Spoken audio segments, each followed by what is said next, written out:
Accompanied by Morgoth, James and his entire accompanying party moved into the large building that housed the Galactic Council.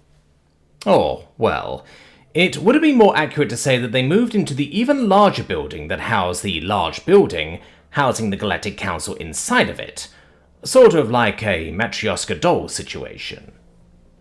Or maybe an outer wall surrounding a fortress would have been the more accurate comparison. But in this case, the wall had a high ceiling. This outer building was still somewhat publicly accessible, at least in parts of it. And it also offered a number of usages to those who came here and had the necessary money and influence to swing it, such as an entire planetary government. Authority and money like that could, as an example, net you the possibility to rent out a large conference room that offered space, accommodation, and, at least supposedly, privacy for any kind of large gathering that one may be planning. Even to James, who felt like he was by now getting used to feeling like a doll compared to his surroundings, the size of this place was utterly ridiculous. When they said that no expenses had been spared in constructing this station as a seat for the galaxy's government, James was willing to believe that they quite literally meant no expense, no matter of what kind they may have been. If he didn't know any better, he would have readily believed it if someone told him that the skulls of millions of slaves were eternalized in these metal walls that reached up above them like they were pillars of heaven. And what they saw above them wasn't even the ultimate ceiling, just the floor of the next level above them. Much like the Leader Supreme's office on the GCS, the entire place was laid out with a very thick carpet that went deep enough for more than half of James's foot to sink into it with every step he took. And it swallowed any sound that even the most massive of footsteps could make, as well as a good amount of any other ambient noise that would have otherwise filled these massive halls. Of course, there was no way to entirely keep an echo out of a place like this. However, it was not an echo like a human would expect from a large empty room that they knew from experiences back on Earth. It was more the sort of echo that you got high up in the mountains, or maybe standing between two very barren skyscrapers. And, well, it made sense. After all, just this first level was more than large enough to house an entire town, consisting of more massive house-sized rooms than James could count in the brief time he had walking through it. And of course, the propaganda couldn't be missed either. In another similarity this place shared with Tua's office, statues of the core world species who had once founded the proto-version of what was now known as the Galactic Community were littered all over the place. Not just along the walls, but also standing at different points throughout the hall, as if they had spread out to keep watch over things with their often stern and dignified depictions. Many of them, of course, portrayed the members of the First Council. It only made sense in a place like this to have those take the main stage. However, presumably for diversity's sake, other specimens of the core world species were depicted as well, interspersed among the historical figures. Since they generally didn't have a plaque or anything like that, it was likely that they were simply meant to depict the everyman, or simply the species in general, without evoking a specific person by name. However, James knew from experience that they were generally one-to-one depictions of certain important or otherwise influential figures who had stood model for them. He was quite unsubtly reminded of that as they passed a larger-than-life statue of a Cimareskis that was placed standing on all fours in the middle of the room like some sort of gatekeeper. His ears picked up on a gentle cracking sound of Zishedii presumably clenching her fists quite violently as she looked up at the face of the stone facsimile. The real Faramore Uton stood about as tall as James when he was walking on his knuckles, like it was natural for his people. This carving of him, however, was on eye level with Morgoth as they quickly moved by it.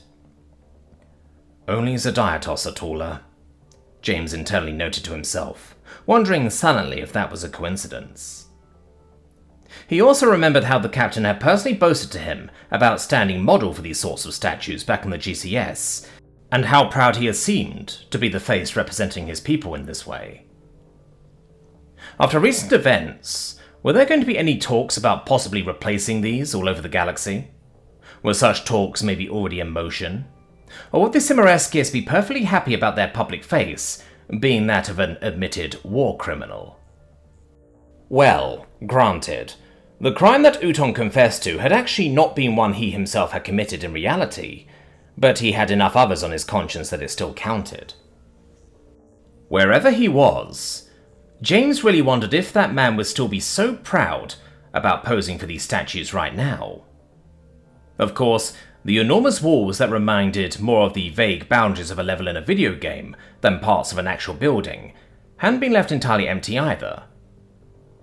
And as the group finally took the turn to the conference room they had rented before arriving, they got a good chance to look up at the wall just behind it. There, high up above even Morgoth's head, between murals and engravings of all kinds, hung a Vasir sign made of large, bold letters in gold. James wouldn't even have been surprised if it was real gold and not just gilded. And, judging by their legibility and the distance, each of them was likely far taller than James himself. Permanently attached to the wall in a way that would make it impossible to take down one while leaving the other, those letters spelled out a familiar set of sentences. Success to you, prosperity for all, unity in the community. He couldn't help but grimace as the picture burned itself into his mind. The old motto of the galactic community almost seemed to be taunting them as it loomed over the group while they entered their conference room. It had always left a bad taste in James's mouth, even after the first time he had encountered it. But right now it almost felt like a mocking challenge, because although it was a rallying cry for those who deemed themselves better, it was also very much what James and his companions wanted to achieve. However, although it was what they were looking for, it was like the sentence turned itself around on them. You want unity and prosperity for all? Well, good luck with that. Signing away his own negativity, James slightly sped up his steps a bit to quickly pass the conference room's threshold to block the letters out of his view. But he did look back once, allowing his gaze to take a good, hard look at the soldiers now littering these large halls and securing the premises for him and his companions. He released a breath that he was holding slowly, and then nodded to himself before heading inside. Although their own entourage was already of a pretty good size before they entered, almost as many additions were still waiting for them on the inside. The most eye-catching of them were two forms that invoked the memory of their first, rather unfortunate welcome to the station at a first glance. However, despite the earlier confrontation, James felt absolutely no ill will as he saw the two Zishedii stand at the side of the room. A very different Nafmir dual friend from the one who had decided to be such a pain earlier, stood protectively at the side of the young matriarch-to-be of his people, keeping his head high and ready, while HFY gently stroked the ends of her trunk along his in a slow, calming motion. Standing at the entirely opposite end of the spectrum when it came to size, but still almost just as eye-catching, was the much smaller form that sat on a raised podium in front of them. Losaraner's bright pink fur with sickly green spots was hard to miss, even more so as it emitted a gentle luminescence caused by his seemingly exhilarating conversation with the colossal core welders, and only got brighter as his gaze turned to see the arriving party that had invited them all here. He used two of his forearms to wave, while his tail stood straight into the air. Sitting on a similar podium not far from him was another conversing group consisting of much more similarly sized people. Nicola, better known on the net as the influencer phenomenon Scifi, was currently leaning her head of neon lime green hair a bit too close for comfort towards the mechanical eye of a slightly bashful-looking augmented Lachesette by the name of Ajaxgia. Next to her, Levexar, whose head showed off the deep scars left on it by Sheeda's claws a long, long time ago, seemed to currently be getting ready to remove the intrusive human's face from his friend's personal bubble.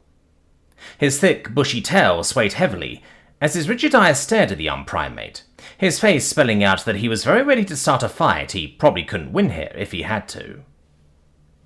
Simon, also known as Alchfador, the other and less often seen half of Scifi's social media presence, sat with his legs crossed about a measure away from the group, and leaned back onto one of his arms, seemingly entirely unconcerned about the obviously growing tensions right in front of him. Though of course his other hand was very much busy filming the entire interaction, not leaving a moment of it unrecorded for future use in one of their projects. James really hoped those two had asked for permission beforehand. He briefly glanced around, though before long, he remembered that Morgoth had warned him that one more guest of honour was still taking a bit to get here himself, meaning he shouldn't expect to find him here yet.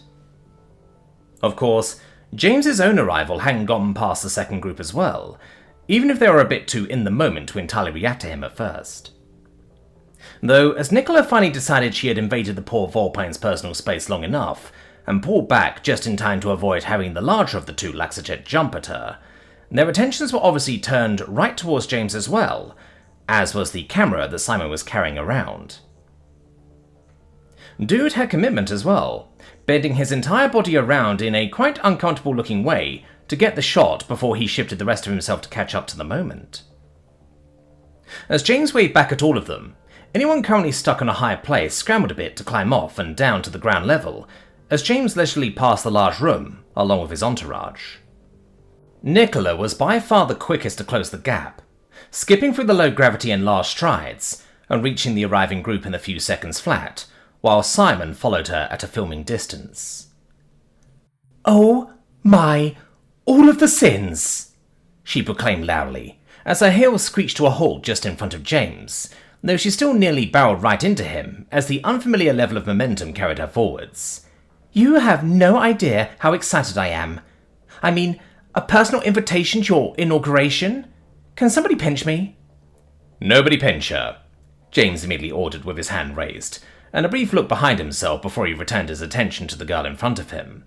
"Well, I thought it would be fun to have my own biased coverage for once," he then explained with a chuckle, and a put-upon but earnestly meant smile. "I'm glad you can make it." Nicola still looked giddily at him, and James's own expression darkened slightly, as he took in her excited face. "And you are sure you are okay with being here?" he couldn't help but ask once again. He was sure that she had been asked that question many, many times before she came here, but he still had to hear it from her personally. Her and Simon, to whom he also directed his gaze for a moment. "I hope the possible dangers have been made more than clear to you. I wouldn't want you to get pulled into something you really shouldn't be a part of." "Ha!" Nicola laughed out in a put-on way, and flexed her thin bicep for a moment, patting it with her other hand. "Who would I be to pass up an opportunity like this? Not even the odds can stand against Caesartrix." She once again laughed boisterously. Meanwhile, Simon leaned his face slightly to the side of his camera to look at James without the barrier in between. "We have made sure to get the full premium journalist package of permissions and acknowledgements, and have taken out premium health insurances as well as 3 different kidnapping insurances," he explained far more calmly, while lifting his free hand into a thumbs up. "We also got a very detailed plan of conduct from both Reason and the UHSDF, and I'll make sure we follow it to the letter. Or, well, I guess we should better follow it to its letter and its spirit. We should be good." James nodded, slightly relieved by his assurances. It was not that he trusted Simon any more than Nicola. Those two were on a pretty similar level of reasonable. Simon was just a bit easier to talk to. "Yaha!" Nicola chimed in again, and pulled both fists towards her chest in a quick jolt, before thrusting one of them up into the air, while also lifting her opposite knee up high in a small bounce. "We'll be in tippy-top shape in our first row seats as the first human storms the galactic ranks and conquers everyone's hearts." James exhaled slowly through his nose and lowered his gaze a bit, but he couldn't quite help but smile at her over-the-top act. "Glad you're here," he said, suppressing a snicker as he lifted his head again. He was about ready to move his attention on to his other guests, while leaving those two to introduce themselves to everyone else, though he was stopped as someone suddenly hurried to the front of his entourage and called out, "Bap bap bap," Admir said in admonishment, stopping James from the sheer surprise of the sudden action. "Not so fast." Once he had reached James's level, Admir took a couple of steps away from him and reached into the pocket of his uniform, pulling out his phone. Lifting it up to aim his camera at James and Nicola, he then finally explained, "We need a pic for the thirst threads. This is more than its weight in gold." James admittedly needed a couple of seconds to pass what his once boyfriend had even said there, but once he was finally done processing, his face fell a bit flat. "You serious?" he asked in a deadpan expression, to which Admir quickly replied with a diminishing sound and a wave of his hand. "Come on, you know they're going on," he said in a be real kind of tone. "Might as well embrace them while we can." James was about to answer something, but before he had even fully opened his mouth, he already heard a high voice proclaiming, "Well, you don't gotta tell me twice," next to him, and soon enough he felt an arm sling around his neck. Due to their size difference, Nicola had some serious trouble to get anywhere near James's level. However, she seemed fully intent on using that to her advantage. Pulling herself up by his neck, and seeming very confident in his strength as she did so, she made full use of the low gravity to push herself up to the very tips of the toes of one of her feet, while lifting the other leg so it was angled in front of her from the view of the camera. Obviously, this forced her extremely close to James's body in the process, which she treated with all the reverence one would have while giving someone a passing head nod. Not that James was contact shy in any way, but even he was a bit surprised about how she just went for it. Still, ultimately, he decided that playing along would be much quicker than arguing, and it probably wasn't the worst thing to get some positive attention.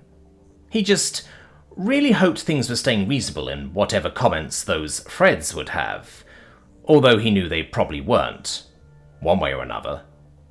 "Smile," Admir happily ordered, to which James quickly complied, taking up a slightly more leisurely stance, while still putting nowhere near the same effort into it as Nicola did. Once the picture was taken, the girl instantly dropped off of him, and hurried over to the lieutenant to see the fruits of her work.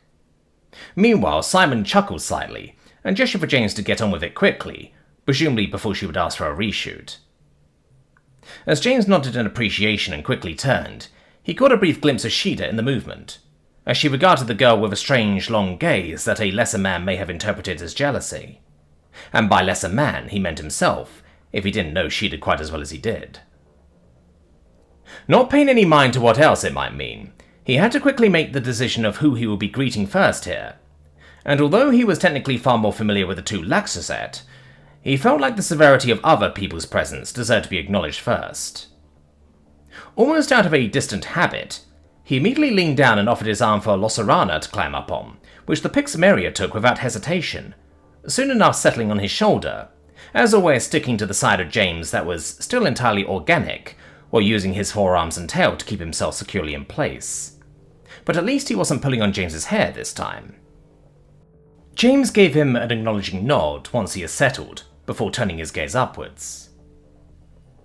"You are growing into quite the rebel," he greeted Aja. Once again, his look up at her was tinged by some worry given recent events. However, with her, he was far more certain that she understood the severity of the situation, and was fully ready to take the risk, so he didn't dare patronize her by asking her if she was really sure about this. Instead, he forced a smile onto his face that expressed his gratefulness for her support. For all the great solidarity that the people he tried his best to represent had shown him to help out among each other, the help of people from the outside, of the majority, so to speak, was indispensable if they wanted to have any kind of success. After all, they had to show a willingness to work and exist together, and that a different way of thinking was not only possible, but reasonable as well. A matriarch's daughter, one of the Nafmir Dualfren, and the son of a quite influential primate businesswoman were certainly people that many in the galaxy would be quite quick to accept as reasonable people, even just at a glance. "Well, what better reason to turn into one than for something really worth rebelling against?"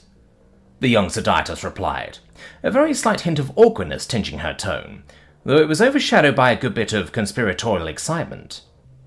Though she, too, flattened out her tone a bit, as she released a long breath through her trunk.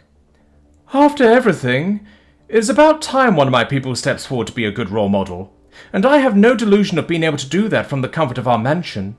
So honestly, I should thank you for this opportunity." She bowed her head slightly. Meanwhile, next to her, Nafmir Dualfren narrowed his many eyes down at James, and investigated the primate with clear scrutiny.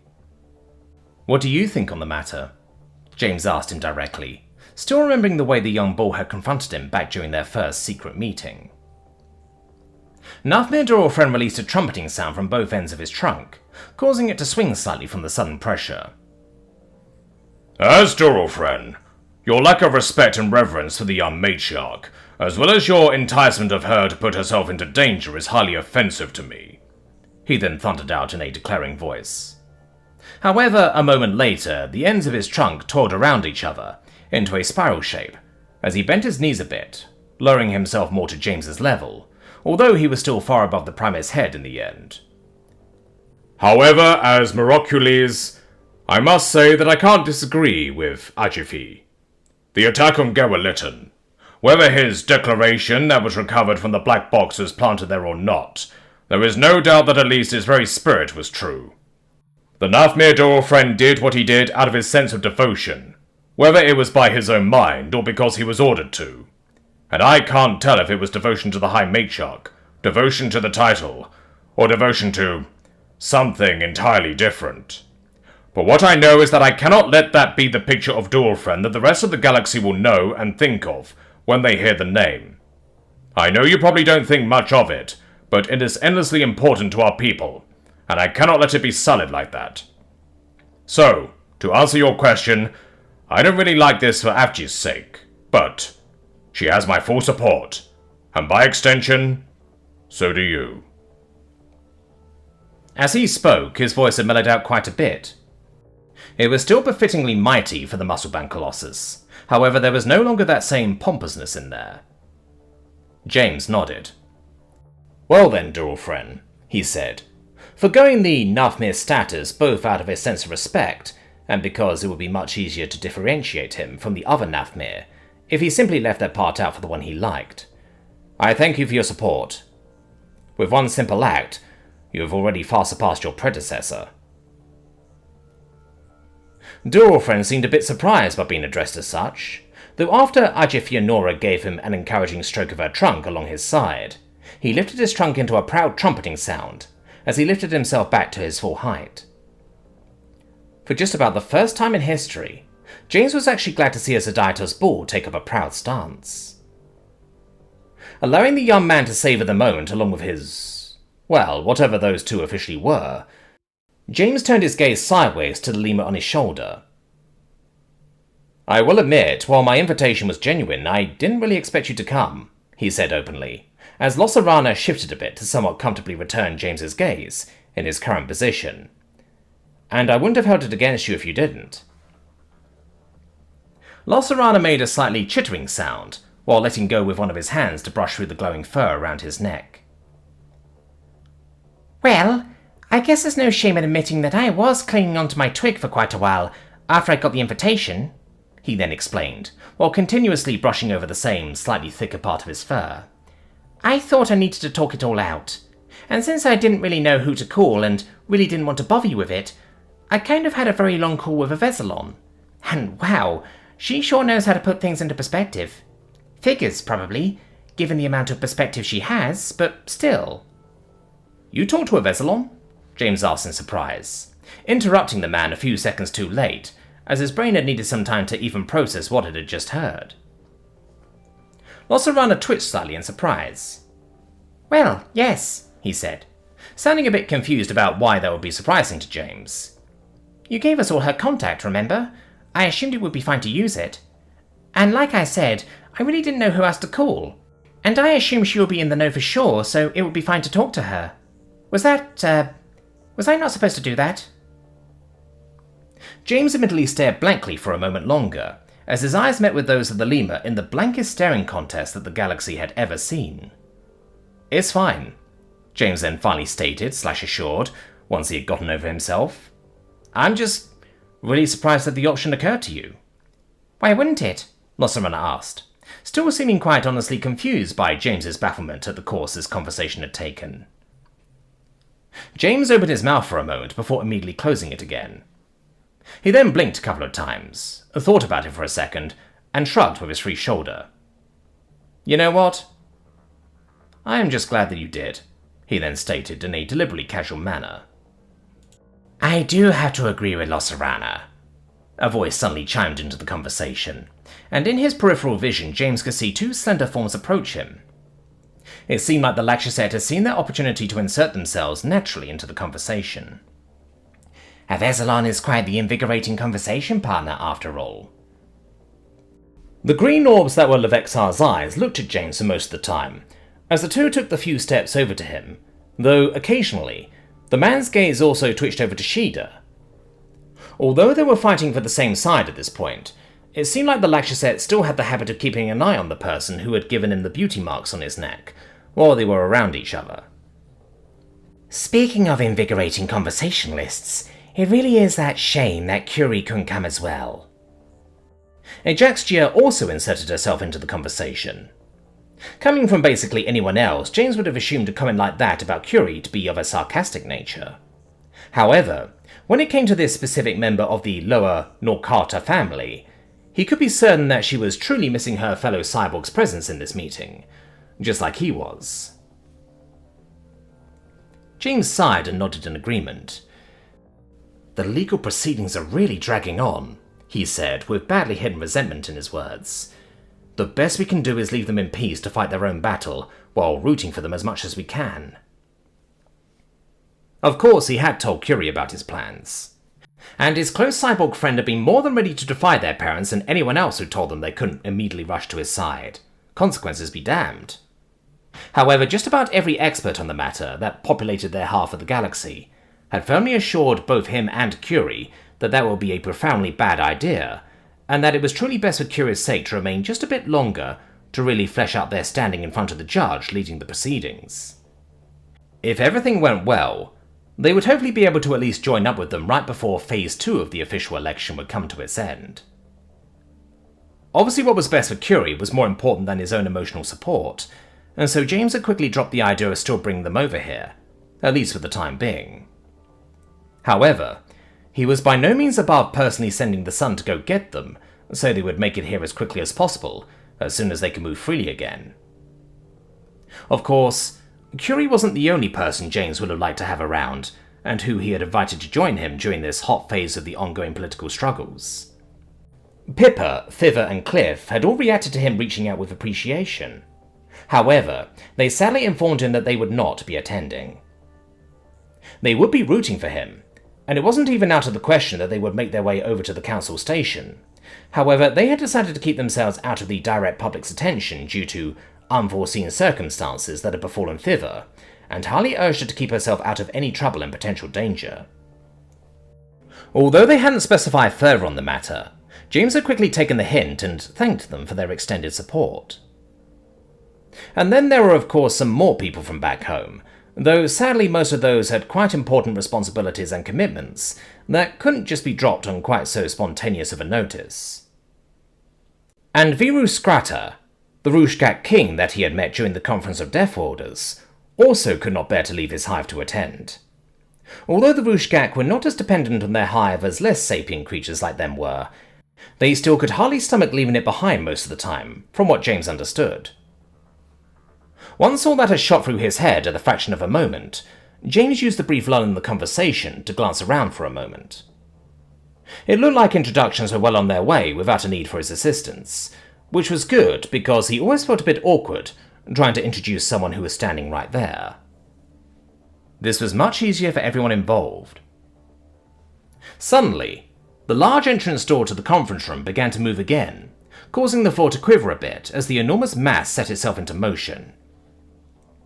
Everyone quickly looked over to the opening door, and it didn't even have to open nearly all the way before a comparatively small form, clad in dark clothes, slowly sauntered through the gradually widening gap. It didn't even take a second for the cutting gaze of Zishedii's glass green eyes to find James's, and one ear of the owner of Dunama's near-leading commenter Penno twitched a bit as he acknowledged his ally and business partner. Unlike Zishedii, Zishedii was not dressed finely by any stretch of the imagination, at least according to mere sensibilities. He was wearing his usual worker's garb, that consisted of a pair of sturdy pants, as well as a broad-shouldered jacket that closed with 2 rows of buttons at the front. Since they had met the first time, the previously sheared fur around the man's ears had grown out a bit, and in this light, James could see that his dark face had a fresh speckling of tiny, white burn marks that looked like they came from superheated sparks hitting the skin. Zishedii kept his hands in his pockets as he approached. Jivrianora quickly flexed into a salute as he passed her by, But it apparently wasn't worthy of the man's attention, at least not while his gaze was affixed to James. I see we only meet under the most favorable conditions, Gyostai. Zishedii finally greeted, once he was within proper earshot. I guess at least this time there is no curse on me. I should be grateful for that.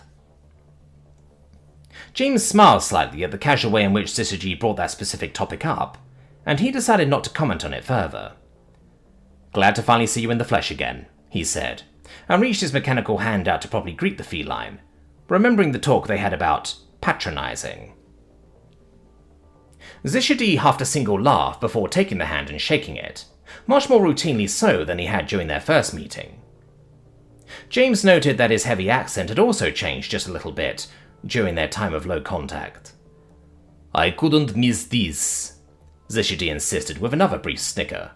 What better platform to get my name and thus that of my Comaltopello out there? James nodded his head in a fair enough kind of way, though he obviously knew that Zishedii's motivations ran a bit deeper than mere profits, even if those certainly were a part of it. Do, Zishedii then suddenly continued, and shifted a bit in his stance, so he was able to glance sideways back at the door. I am just a bit upset that my grand entrance was stolen away from me. James's brows furrowed in confusion. What do you mean?